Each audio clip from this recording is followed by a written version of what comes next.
Bom dia, boa tarde, boa noite. Espero que vocês estejam bem. Hoje nós vamos falar de um assunto que cai demais no Enem. Nós vamos falar da química descritiva. Eu quero pegar substâncias aleatórias, mas substâncias que são do nosso cotidiano e mostrar a aplicação, mostrar alguns fatos que você teria que saber. Tudo bem?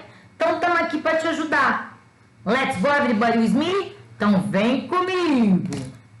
Gente, química descritiva, meu nome é Jerusa. Mas você me chama de Jejequinha quando você tá com aquele carinho por mim, não é mesmo? Vamos lá. Primeira substância que a gente vai discutir é o carbonato de cálcio, gente. CaCO3 carbonato de cálcio. O carbonato de cálcio, ele é o principal constituinte do calcário, ele é o principal constituinte do mármore. Então, quando você está fazendo um exercício, que você tiver alguma coisa falando sobre calcário, você tem que lembrar do carbonato de cálcio. Falou de mármore, você tem que lembrar de carbonato de cálcio. Gente, os recifes de corais, os exoesqueletos, né, de moluscos, tudo isso é formado por carbonato de cálcio. A casca do ovo também é formada por carbonato de cálcio. Então, olha onde eu começo. Vamos pensar nessa primeira situação, que eu vou chamar de situação A, tudo bem? A situação A, imagine o CO2 que está na atmosfera. Você sabe que parte dele, ela encontra-se dissolvida nos oceanos e ela acidifica os oceanos. Então, esse CO2 que ele está dissolvido, ele entra em contato com a água que está lá no mar. E aí forma H2CO3. O H2CO3, gente, ele é um ácido fraco, inclusive. Ele é um ácido que tem 2 Hs ionizáveis. Ele libera 2 H+ em água. Só que você sabia que esse ácido H2CO3, como ele é instável, ele se decompõe em água e CO2, né? Normalmente. Só que uma grande parte das moléculas se decompõe em água e CO2. Mas algumas moléculas ionizam, algumas vão liberar H+. É por isso que ele é fraco. Então, algumas moléculas vão ionizar, por isso que ele é fraco. A questão é, como ele é fraco, ele libera os 2 H+? Libera. Teoricamente, sim.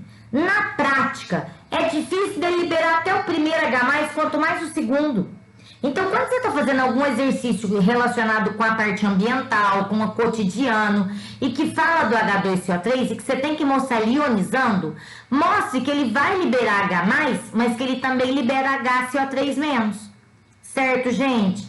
Aqui está mostrando as duas coisas, que está formando o HCO3- e o H+, e que também o HCO3- pode ionizar, liberando H+, e também formando o CO3-2-. A questão é, o ácido carbônico ioniza, libera H+. Aí o que acontece, gente? Imagine que eu tenho CaCO3 presente nos recifes de corais. Aí, de repente, eu tenho lá na água, eu vou representar aqui o H2CO3 antes de ionizar, tá?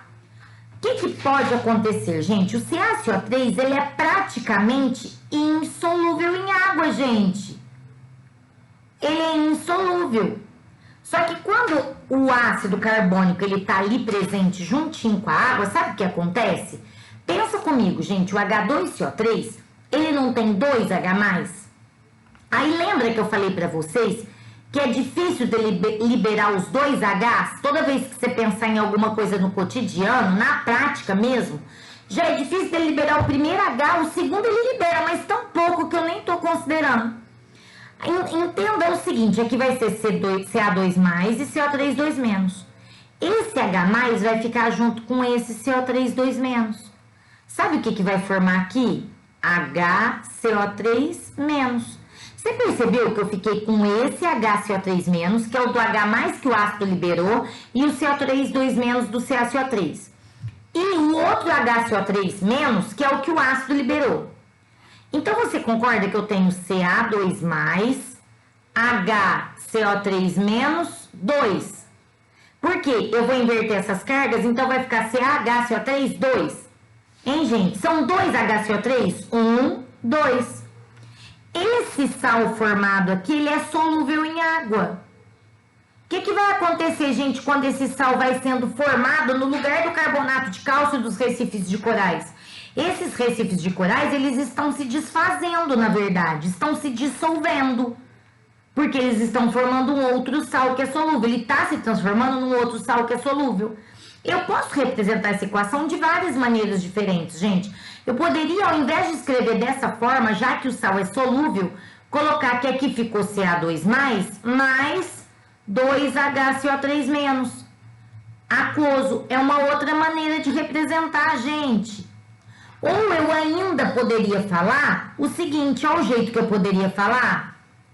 Pessoal, eu tenho CaCO3, mas tem muita acidez. Quando tem CO2 dissolvido na água, com a acidez, o H+ ataca o CaCO3.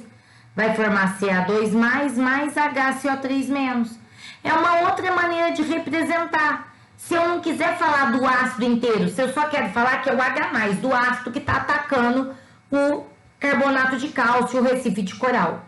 Tudo bem, gente? Fiquem atentos a essa situação. Não que você tenha que saber a reação de cor, mas você tem que entender o que está acontecendo. Tudo bem, pessoal? Continuando, então. Agora, gente, o carbonato de cálcio, ele é um sal que ele tem caráter básico, gente. O Ca, ele vem de uma base, que é o CaOH2, que é uma base forte, pessoal. O CO3, ele vem do H2CO3, que é um ácido fraco, pessoal. Então, gente, como ele vem de uma base forte de um ácido fraco, quem manda é sempre forte. Então, esse sal tem caráter do mais forte, tem caráter básico. Por isso, esse sal, que é o carbonato de cálcio, que pode ser chamado de calcário, ele é utilizado também para quê? Para neutralizar a acidez do solo. Gente, desculpa a letrinha, que com a lousinha que eu tô escrevendo, às vezes a letra não fica muito boa, mas a intenção é boa. É utilizado para neutralizar a acidez do solo, pessoal. A acidez do solo na agricultura, gente. Esse processo é chamado de calagem. Então, o CaCO3, gente, essas substâncias, esses sais que têm caráter básico, eles podem ser usados para neutralizar a acidez do solo? Claro que sim. E esse processo é chamado de calagem. Deixa eu te contar mais uma coisa, gente, que está vindo aqui na minha cabeça e eu não quero deixar de falar. O que acontece? Eu vou chamar isso aqui de situação B. A calagem é uma situação B. Agora eu vou chamar de uma situação C. Lembra que eu falei que na casca de ovo tem CaCO3? Lembra? Que é insolúvel. Claro. Aí, imagina, você já viu, eu vi um exercício falando de que um ovo foi colocado dentro do vinagre, um copo com vinagre. O que tem no vinagre? No vinagre tem ácido acético, ácido etanóico, gente, esse é o vinagre. Eu quero saber o que vai acontecer. Ô, gente, CaCO3 é Ca2+ e CO3 2-. O ácido acético, ele vai liberar H+. O que vai acontecer, pessoal? Esse H+ vai ficar junto com o CO3 e esse vai fazer um troca-troca. O positivo de um lado com o negativo do outro lado, o positivo de um lado com o negativo do outro lado. Então, vê se você entende o que eu vou fazer. Esse Ca vai ficar junto com esse ânion. Vamos lá? Ó, H3C, C-O, O-Ca2+. Gente, como esse é um composto da química orgânica, a gente escreve primeiro o ânion, depois o cátion. Eu posso inverter as cargas, é um composto iônico. Então, ó, esse 2 vai descer e ele vai para todo esse ânion, e esse -1 do O teria que descer, mas não precisa nem escrever. E aí, o que mais que vai ser formado, gente, além disso? Além disso, também vai formar o CO3, vai ligar no H+. Só uma coisinha, gente, como aqui formou 2 acetato, então aqui eu tenho que balancear, aqui tem que ser 2, certo, gente? Então, na verdade, eu vou ter 2H+, ó, 2H+. Esses 2H+ com CO3 2-, o que vai dar, gente? H+ com CO3 2-? Vai ficar H2CO3. Só que o H2CO3, gente, esse símbolo aqui quer dizer que ele é instável. Ele vira água mais CO2, que é um gás. Então, o que eu quero te falar? O CaCO3, gente, quando ele entra em contato com o ácido acético, ele forma essa substância aqui, ó, Que você lembra disso lá da solubilidade de sais? Os nitratos e acetatos são solúveis. Alcalinos e amônio também são. Os cloretos, brometos e iodetos são aqueles que apresentam exceção. Prata, mercúrio e chumbo. Prata, mercúrio e chumbo. Os nitratos e acetatos são solúveis. Isso é um acetato, acetato de cálcio. Então esse sal é solúvel. Como ele é solúvel, eu posso escrever assim.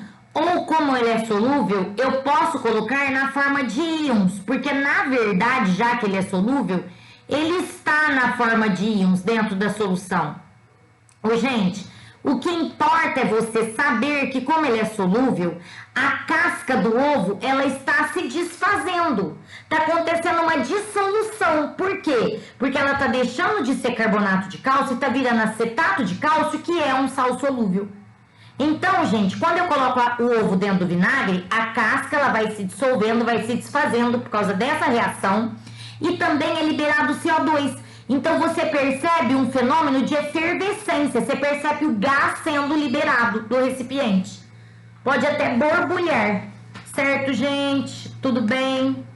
Então, estou te chamando a atenção para situações do cotidiano que eles podem explorar, que eles podem brincar com situações do cotidiano. E a gente, com a nossa experiência de já ter visto muitos exercícios, a gente sabe onde ele pode te pegar. E é isso que eu estou te mostrando. Certo, gente? Continuando. Pessoal, agora dá uma olhadinha aqui. Essa é uma questão do Enem que eu coloquei aqui na tela para você resolver comigo.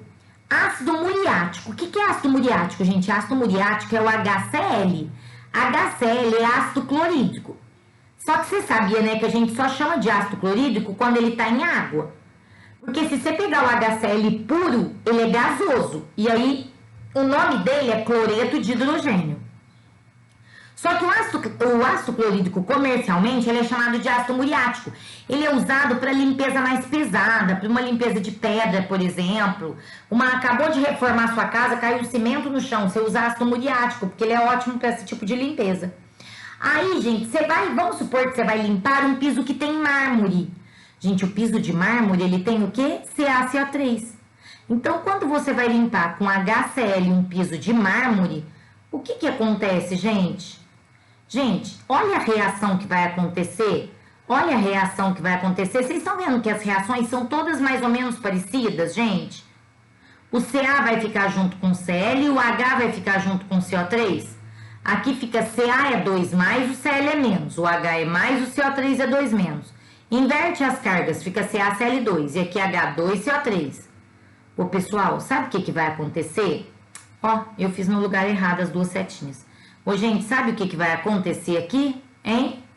Simplesmente vai formar cloreto de cálcio e vai formar água e CO2. Vai liberar um gás quando eu usar o ácido muriático para limpar o mármore, tudo bem, vai limpar. Só que o que acontece? Aqui no texto ele fala que vai liberar um gás. Qual o gás que libera, gente? Então fica esperto. Você viu que a reação é com CaCO3, KCO3?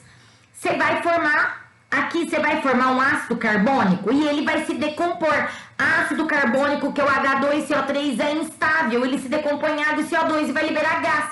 Então, o gás liberado é o CO2, ou é isso, ou é isso, ou é isso. Para quem não sabe, gente, e eu já volto aqui, tá?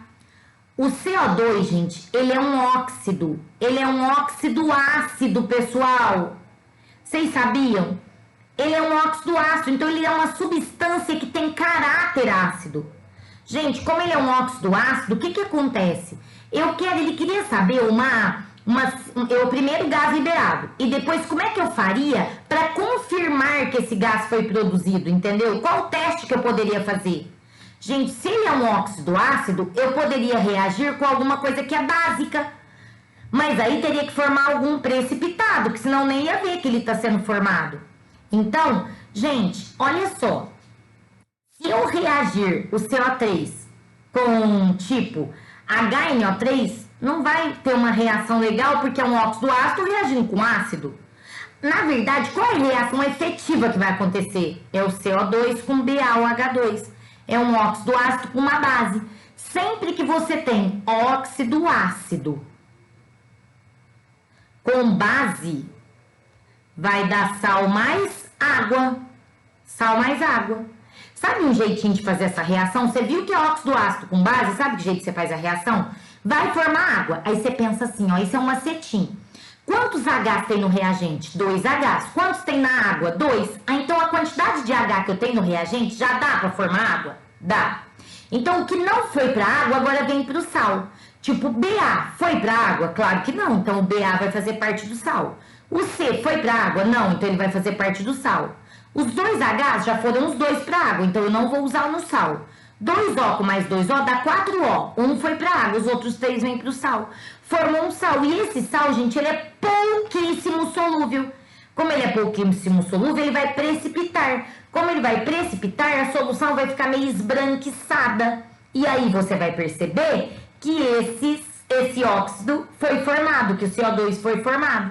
Porque você vai perceber que ele, que você colocou para reagir com BaOH2, formou um precipitado. Entenderam? Dá para identificar a presença dele.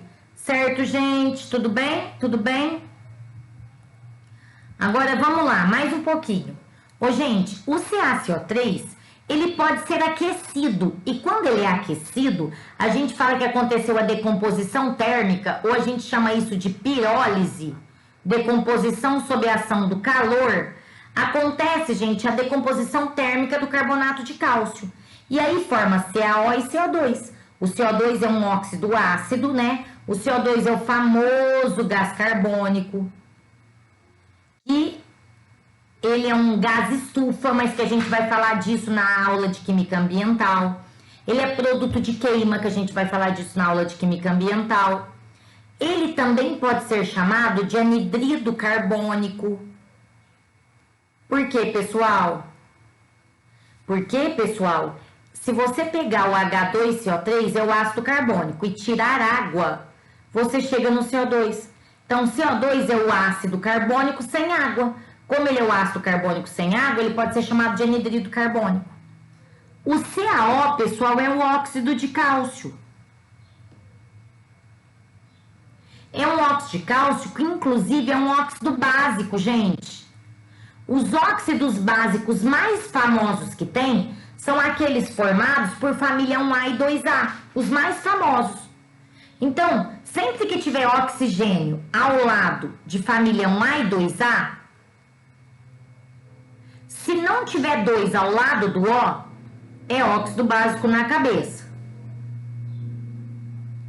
Agora, se você tiver O ao lado de família 1A e 2A, aí eu vou pôr o H também, e tiver um 2 ao lado desse O, aí é peróxido, que nem vem ao caso, eu só quis revisar. Aí, pessoal, então isso é um óxido básico, tudo bem? Acontece que eu vou aproveitar esse gancho para falar desse CaO.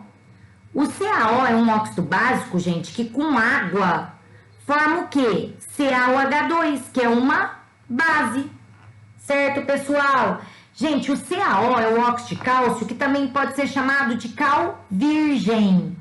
Eu falo assim que é a cal virgem, mas quando ela entra em contato com a água, ela deixa de ser virgem. Então, a virgindade dela foi extinta. Então, o CaOH2 é a cal extinta. Só uma bobeirinha, só para te ajudar a guardar, né, gente? Que é tanta coisa.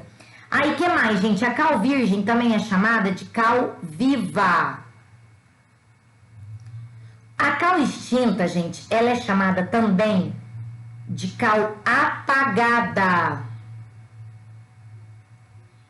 Ou cal hidratada. Gente, todas essas substâncias com cálcio, elas aparecem muito no seu Enem. Muito. Então, toma muito cuidado. Gente, o CaO, cal, também pode ser usado em calagem, porque são substâncias que têm caráter básico, também pode neutralizar a acidez do solo. E toma muito cuidado. Teve uma questão do Enem uma vez que ele pedia para você identificar uma substância que era um ácido. E aí ele queria saber o que você usaria para neutralizar esse ácido ou para reagir com esse ácido. Aí tinha lá nas alternativas, tipo, água destilada. Água destilada é água pura. Água de cal. Água de cal é isso daqui, gente. Água de cal é uma base. Então, água de cal é uma base que você usa para reagir com ácido, que você usa para neutralizar ácido. Eu tô olhando aqui se eu esqueci de falar alguma coisa que eu deixei separado para comentar com vocês. E tem uma coisa que eu ainda quero falar. Deixa eu ver se dá. Dá para falar aqui, ó. Vou usar esse pedacinho para falar, tá bom, gente? Pessoal, tem uma questão que eu sempre comento, porque eu tenho medo dela. Se eu assoprar em um canudinho. Se eu fosse um canudinho, você pra dentro do meu mundinho, pra comigo viver. Se eu tivesse um canudinho, eu me enchia de você e acabava com o vazio de viver. E se eu pudesse te liquefazer, eu te bebia até ficar de porre. Você me embebeda, você desana. Ai, meu Deus, como é que você pode? Se eu tivesse um canudinho... Lembrei dessa música, desculpa. Se eu assoprar em um canudinho, mas o canudinho, vamos supor que esse canudinho, ó, eu tô assoprando num canudinho, tudo bem? Mas aqui tem, sabe o que? Água de cal. O que vai acontecer, gente? O que vai acontecer? Quando eu assopro, eu expiro CO2. Água de cal é CaOH2. Gente, o que vai dar aqui, gente? Pessoal, CO2 com CaOH2 o CO2 é um óxido ácido. CaOH2 é uma base. O que você vai fazer? Gente, vai dar sal mais água. Eu vou colocar até de outra cor aqui, ó, senão deixa eu melhorar, só para não ficar ruim para você enxergar. Olha só, olha só, olha só. Você vai fazer o seguinte, vai produzir água. Mas quantos Hs eu tenho no reagente? 2 Hs do CaOH2. E eu já tenho 2 Hs na água. Então, tudo que eu tiver no reagente que não foi para a água, vem para o sal. Ca foi para a água? Não, vem para o sal. C foi para a água? Não, vem para o sal. E o O? Tem 2 O no CaOH2 mais 2 O no CO2. Então, dá 4 oxigênios. Um foi para a água, os outros 3 vêm para o sal. Ô, gente, o CaCO3, ele é um sal insolúvel, pessoal. Nós acabamos de falar dele até. Como ele é insolúvel, ele vai precipitar. Como ele tem uma cor branca, gente. Como ele vai precipitar, vai formar um precipitado esbranquiçado. Então, quando você assopra na água de cal, sabe o que acontece? Por causa desse precipitado, hein? A água vai ficar turva. A água vai ficar turva. Então, isso é um fenômeno que acontece quando você assopra na água de cal. Ela fica turva devido à formação do carbonato de cálcio, que é insolúvel e que precipita. Certo, gente? Foi ou não foi? Tomara que você tenha entendido tudo. É muita coisa, eu sei. Mas a gente está falando de coisas que vocês já viram com a Ana. A gente está revisando. E vocês que são de outras escolas e estão assistindo essa aula, essa matéria, pessoal, vem ácidos, bases, sais, é uma matéria que todo mundo já viu, às vezes no primeiro colegial, sabe? Mas agora eu tô aplicando no cotidiano, certo, gente? Vamos continuar. Gente, e o íon alumínio? O que acontece com ele? Olha só, esse texto foi tirado de uma outra questão no Enem. O manejo adequado do solo possibilita a manutenção de sua fertilidade, à medida que as trocas de nutrientes entre a matéria orgânica, água, solo e ar são mantidas para garantir a produção. Algumas espécies iônicas de alumínio são tóxicas. Algumas espécies... Gente, o alumínio, o íon mais comum é o Al3+. Por quê? Porque o alumínio tem 3 elétrons na última camada, ele quer perder 3 alumínio 3+. Gente, ele está falando que essas espécies iônicas, elas são tóxicas, não só para a planta, mas para muitos organismos, como as bactérias, tal, responsáveis pelas transformações no ciclo do nitrogênio. O alumínio danifica a membrana das células das raízes e restringe a expansão de suas paredes. Por isso, a planta não vai crescer. Então, para promover um benefício para a produção agrícola, é recomendado a remediação do solo utilizando calcário. Pergunta da Jejequinha. Por que se usa calcário nessa situação? O que tem a ver? Eu não quero uma reação perfeita, eu quero uma análise conceitual. Gente, se eu jogar calcário onde tem íons alumínio, o calcário, ele tem caráter básico. Eu falei para vocês agora há pouco.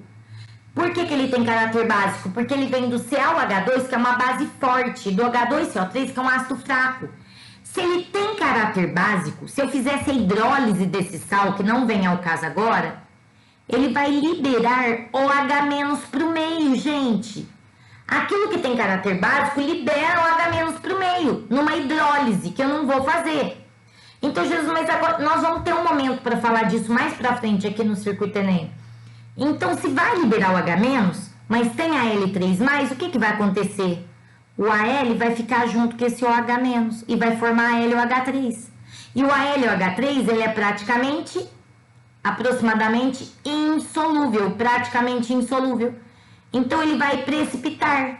E como ele vai precipitar, a adição de CaCO3 diminui a disponibilidade do íon alumínio. Então, vai retirar alumínio aí do solo. E retirando alumínio, acaba todo esse problema que ele descreveu. Então, eu tô te mostrando como o raciocínio tem que funcionar. Certo, gente?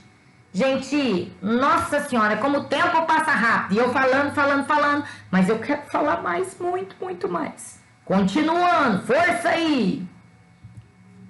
Bicarbonato de sódio, gente. Oh, meu Deus, outro sal que aparece demais. Gente, as pessoas fazem uma confusão. Qual que é a confusão? Tá vendo que isso é um sal, mas tem um H aqui no meio? Jesus, eu aprendi que quando o sal tem um H no meio, ele pode ser chamado de sal ácido. Tá errado? Não. Ele também pode ser chamado de hidrogeno sal. Tá errado? Não. Só que esses termos são termos usados para classificar os sais. Não é porque o sal foi classificado como sal ácido que ele tem caráter ácido. Entenderam, gente? O bicarbonato de sódio, aprenda para a vida inteira. O bicarbonato de sódio, ele vem do NaOH, que é uma base muito forte. E do H2CO3, que é um ácido fraco, gente. Um ácido fraco. Então, gente, esse sal, ele acaba tendo caráter básico. Jerusa, mas ele pode ser classificado como sal ácido e ter caráter básico? Pode. A classificação dele não tem nada a ver com o caráter dele. Certo, gente? Continuando.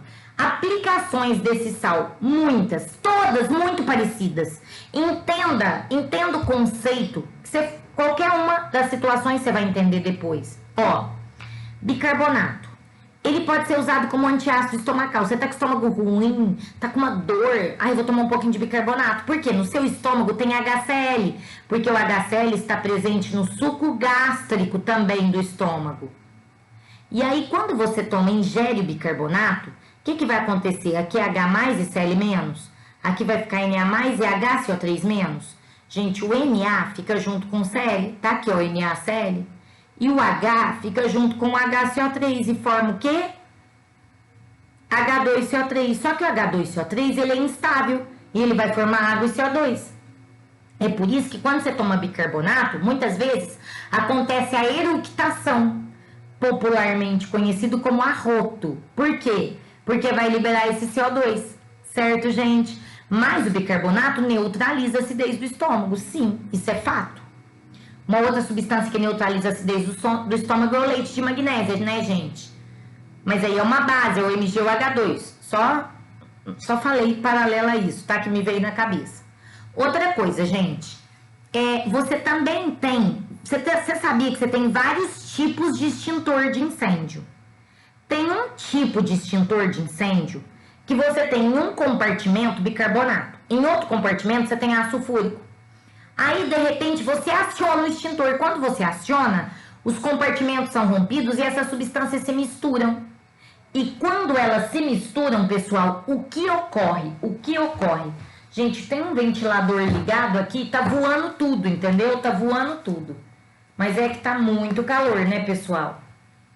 Ô, gente, e aí o que acontece com o bicarbonato, pessoal? Não sei o dia que você vai assistir essa aula, né? Vai que no dia que você for assistir não tá tão calor. Mas hoje tá. Oi, gente. aqui fica Na+, e HCO3-. E o H2SO4, gente, vai ficar H+, e SO4, 2-. Sim ou não? Agora é o seguinte, pessoal, o cátion vai ficar junto com o ânion. O cátion vai ficar junto com o ânion.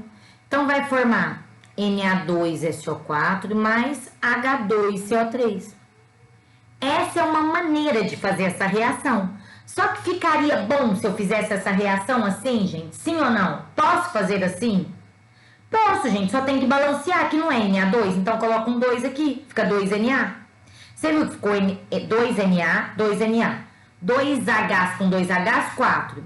Aqui, gente, eu tenho só 2Hs, então multiplica por 2, 4. 2Cs, 2Cs, 3O vezes 2, 6, com mais 4, 10, 4 com 6, 10, tá perfeito.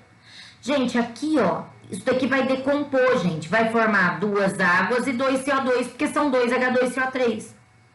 Ô, gente, o CO2, você sabia que ele é um gás, mas ele é um extintor de chamas.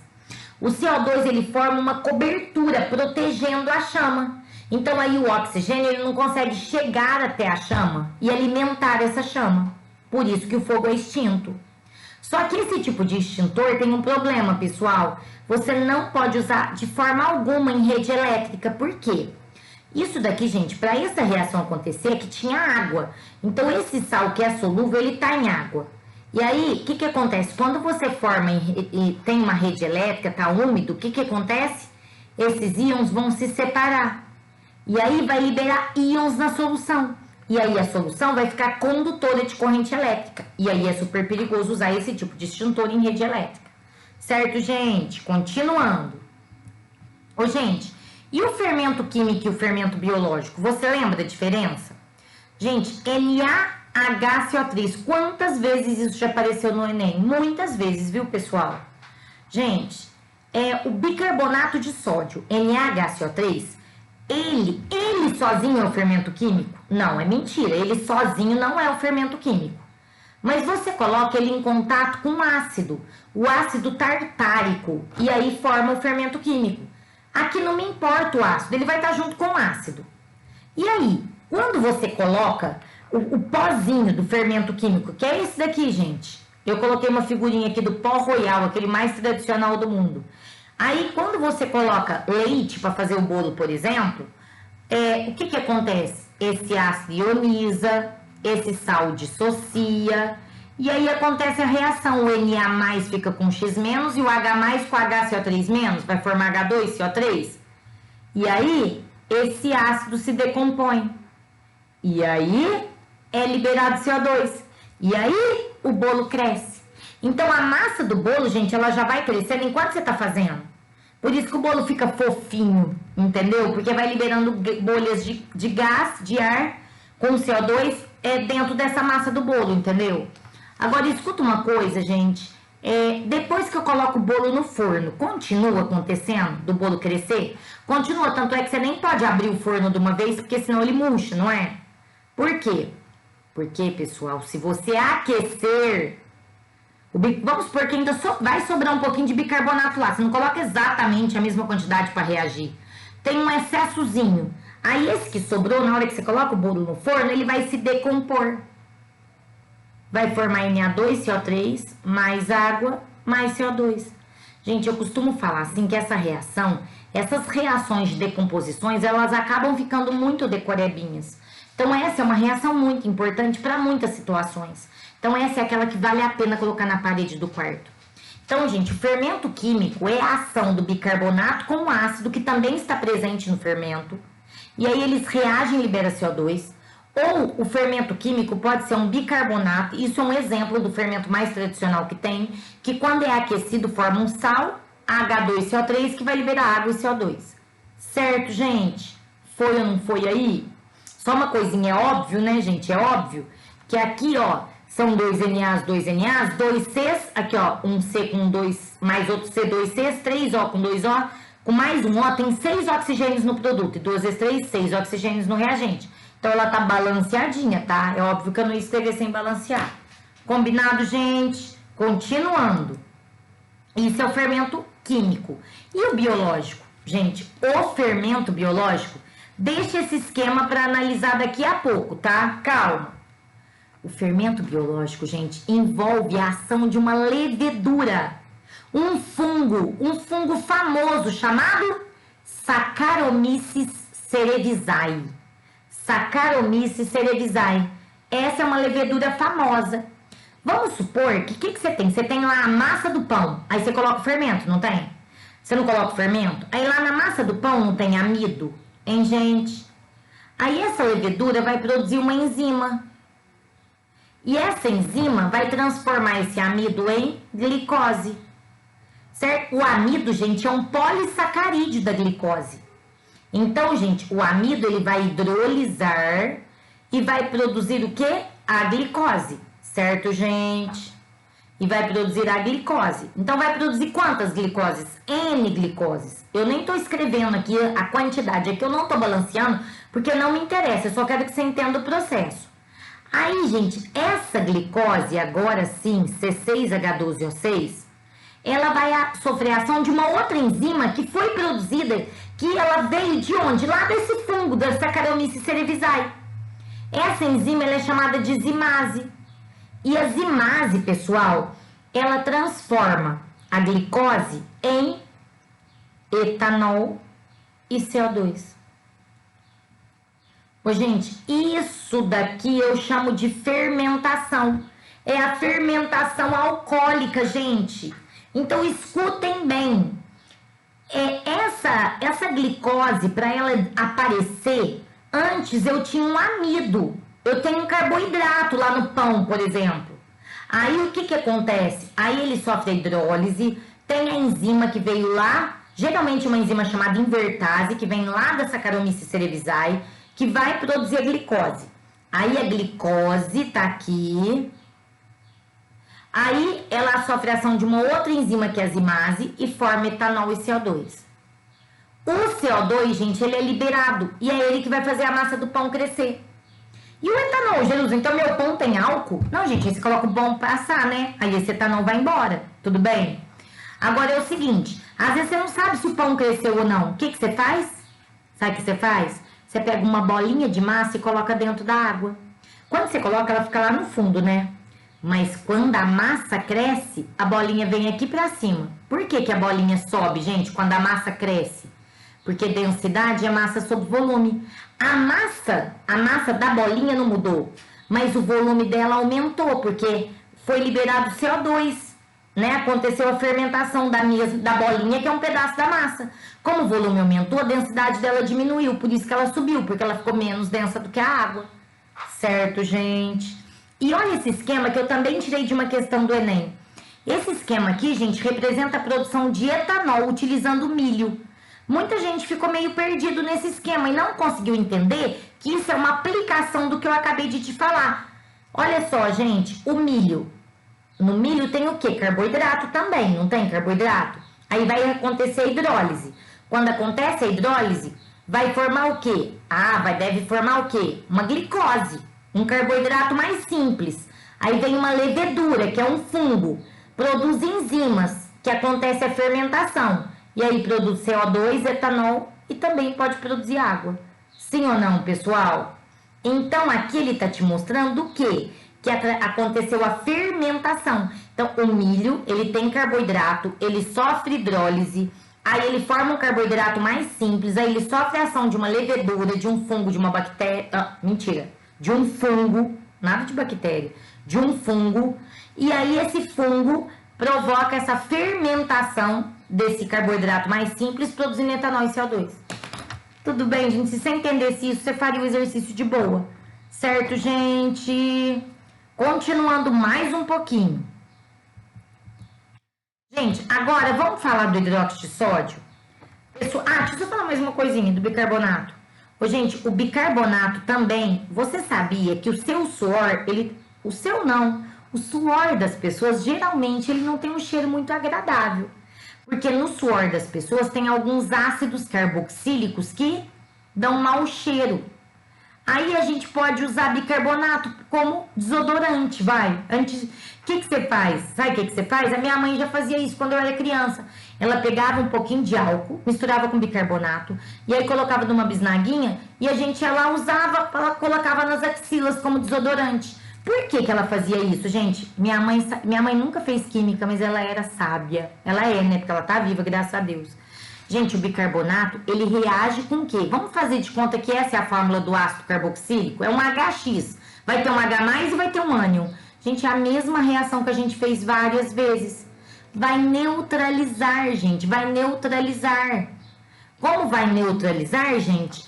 O bicarbonato neutraliza a acidez, que é o que dá o mau cheiro do suor. Por isso que isso funciona como um desodorante. Justo por que sua mãe usava álcool? Pra dar aquele frescor na hora que passasse nas axilas, entendeu? Fica a dica, né? Pra quem quiser uma coisa mais barata. Continuando. Soda cáustica. Gente, a soda cáustica, essa é uma questão do Enem também. E é um hidróxido de sódio, soda cáustica. A soda cáustica é uma base forte. Gente, ela é corrosiva, certo, pessoal? É uma base que pode ser usada na fabricação de sabão. Essa base, gente, você desentope pia, ralo com ela, né? Você compra soda para desentupir pia, ralo, vaso sanitário. E essa soda, gente, eu tô falando dela devido a uma particularidade. Vocês sabem o que é o que é uma substância ser higroscópica? Ser higroscópica é aquela substância que tem uma capacidade gigante de absorver água da atmosfera. Tipo, por que o saleiro, quando o tempo está muito úmido, o saleiro entope? Porque o sal de cozinha é higroscópico, então ele absorve água da atmosfera e aí o sal ele fica mais pastosinho. Ele fica pastosinho e entope os buraquinhos do saleiro, por isso que o saleiro entope. A soda cáustica, ela também é higroscópica. E aí, o que acontece? Ela absorve muita água da atmosfera. Ela absorve tanta água da atmosfera que sabe o que acontece com ela? Ó, a soda, ela absorve muita água da atmosfera.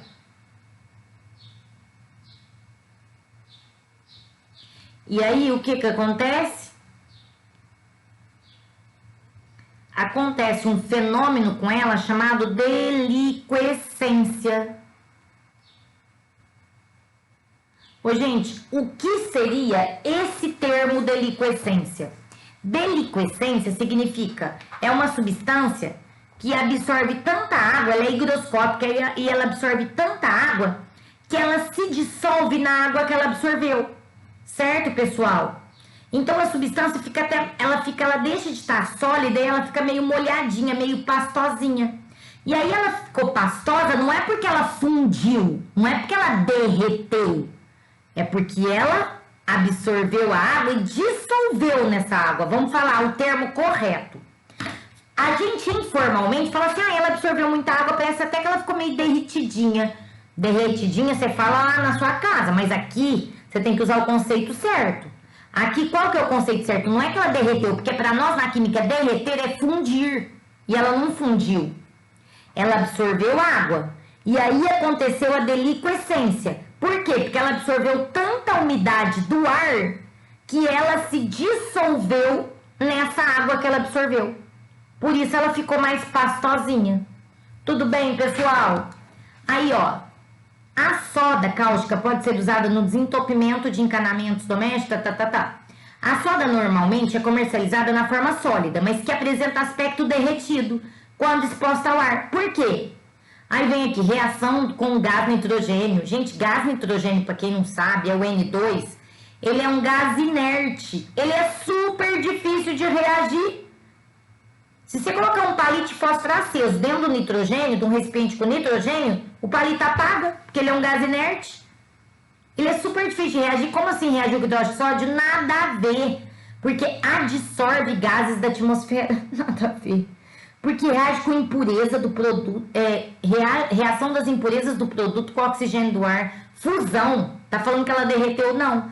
A resposta é a letra A, porque ela absorveu a umidade presente no ar. E absorvendo a umidade, já que ela é higroscópica, ela sofre a deliquescência e por isso ela apresenta esse aspecto derretido.